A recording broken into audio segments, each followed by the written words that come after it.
भोजपुरी में हम दोनों भाई के लोग विवाद से जोड़त रहे, लेकिन हमनी के दोनों भाई के अंदर कोनो प्रकार की ऐसा बात नहीं है।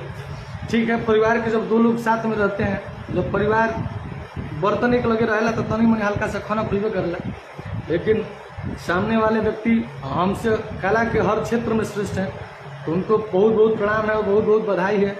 भैया के गाना के भी बहुत ज़्यादा प्यार मिलता है, ओकरा भाई के खुशी बा, और भैया के छोट भाई के गाना के दोस्ती गाना के भी वो सब खूब प्यार देते हैं। हमने के फिलहाल दोनों भाई के गाना के बहुत प्यार मिल रहा बा, ये बात खातिर बहुत बहुत धन्यवाद बा। जो भी लोग ये सनी के सपोर्ट में खड़ा भइल बाटे, सबके दिल से धन्यवाद बा, क्योंकि इस गाने को इतना बड़ा बनाने में आप सबका सहयोग है।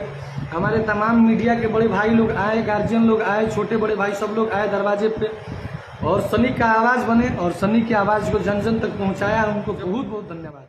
जे गार्जियन बा ओकरा खातिर हमनी के लड़का बनी जा, जे बड़ भाई बा ओकरा छोट भाई बनी जा, जे छोट भाई बा ओकरा से बड़ भाई बनी जा। हमनी के सबसे इतने नहीं हो रहा बा कि आप लोग विवाद को सुलझाने का काम करिए मेरे भाई। अगर दो भाई अगर आपस में थोड़ा उलझ भी गए हैं तो आप समझाइए बुझाइए।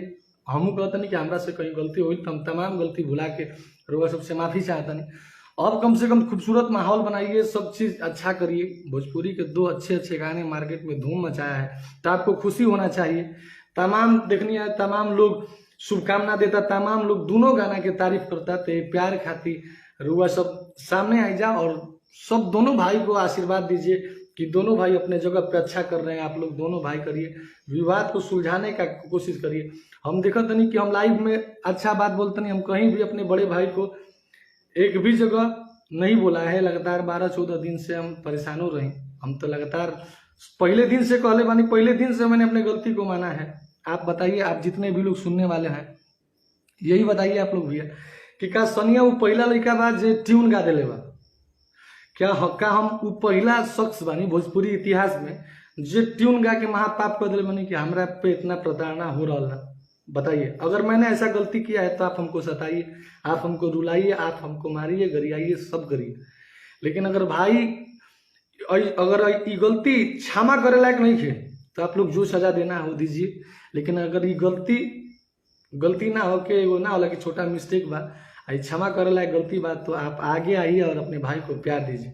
बहुत भाई भैया जो होना है हम ताज कहते नहीं सब पब्लिक के सामने कि जौन भइल हमरा संगे बढ़िया बुरा सबको भूल जाएगा सनी, सब चीज खत्म कर। आज 3 मिलियन रील्स की खुशी पे हम आप सबके बीच में यही आए हैं कि ठीक बा, कहीं हमरो से गलती भइल हो, कहीं हमू कुछ गलती बोल ले हो, क्योंकि किया तो आपने है भैया। ठीक है, हमने ट्यून गाया तो हम आपसे माफ़ी भी मांगे। शुरुआत दिन से हर तरीका से मैनेज करे खातिर हुआ से सामने आके बात कैली बनी, आपसे भी बात किया है। ठीक है, 10-12 दिन के बाद अगर भाई कहीं तनी मनी जोश में आके लड़का न बनी, रुआ सबके सोचे छोट सनिया छोटे न बा भैया।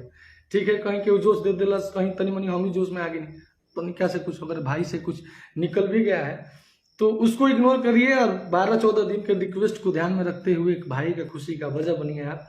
माता रानी आपको बहुत तरक्की देंगी, आप जीवन में बहुत आगे जाएंगे। भोजपुरी परिवार भी आपसे बड़ी खुश होगा कि एक बड़ा भाई एक छोटा भाई को आशीर्वाद दिया है।